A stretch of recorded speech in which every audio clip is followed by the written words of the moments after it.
कसलाई दोष दिने जब सबैको औँला मेरै टाउकोमा छ। सायद मैले नै आफूलाई चिन्न सकिनँ, चिन्थे पनि कसरी जब मलाई औँलाए कोही दोषहरू किन र कहाँ कहिले देख्न सकिनँ। म मेरो मनभित्रको पिञ्जडामा थुनिएको छु।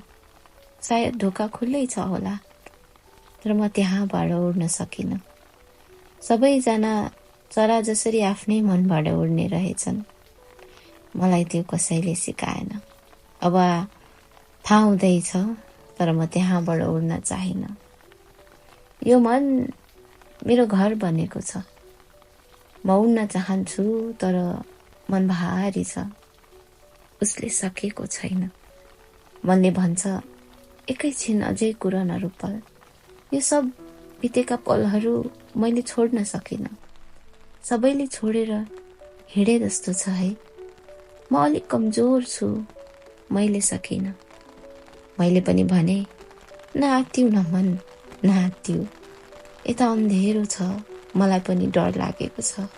सायद कसैले हामीलाई देखेर माया गर्छ कि, सायद उसको मायाले भारी मन लिएर पनि उड्न सकिन्छ कि। मनले भन्यो, रूपल, तिमीलाई र मलाई हेर्ने मान्छे त धेरै आयो, तर हात समाइदिने कोही आएन है।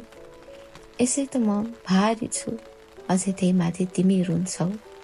सायद यसरी हामी डुबै डुब्छौँ कि। कोही नआए के गर्ने। मैले भने, म पर्खिन्छु नि मन, म पर्खिन्छु। सायद तिमी र म मिलेर नै उड्न सक्छौँ कि। तिमी एउटा एउटा भारी यादहरू देऊ, म त्यसलाई मेरो आँसुले कतै बगाइदिन्छु। त्यसरी तिमी पनि हल्का हुन्छौ र मेरो आँसु पनि कम। हामी सँगै उडौँला नि, हुन्न र।